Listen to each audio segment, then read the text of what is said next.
ভারী বর্ষণ ও উজানের ঢলে ফেনীর মুহুরী, রুহুয়া ও সিলোনিয়া নদীর বন্যা নিয়ন্ত্রণ বাঁধের অন্তত ১৪টি স্থানে ভাঙন দেখা দিয়েছে।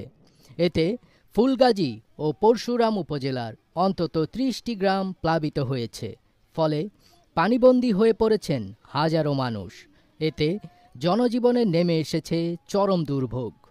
স্থানীয় প্রশাসন ও পানি উন্নয়ন বোর্ড সূত্রে জানা গেছে, মঙ্গলবার দিবাগত রাত ১:৩০ পর্যন্ত নতুন নতুন এলাকা প্লাবিত হতে থাকে। বাঁধ ভেঙে যাওয়ায় মুহূর্তেই লোকালয়ে হুহু করে পানি ঢুকে পড়ে। পরশুরাম উপজেলা নির্বাহী কর্মকর্তা আরিফুর রহমান জানান, ভাঙনের কারণে নতুন নতুন এলাকা প্লাবিত হচ্ছে। মানুষজন এখনও আশ্রয়কেন্দ্রে আসতে চাইছে না। মাঠ পর্যায়ে আমরা পরিস্থিতি পর্যবেক্ষণ করছি।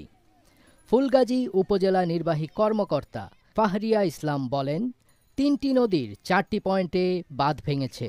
শতাধিক মানুষ আশ্রয়কেন্দ্রে এসেছেন। তাদের জন্য শুকনো খাবার ও রান্না করা খাবারের ব্যবস্থা করা হয়েছে।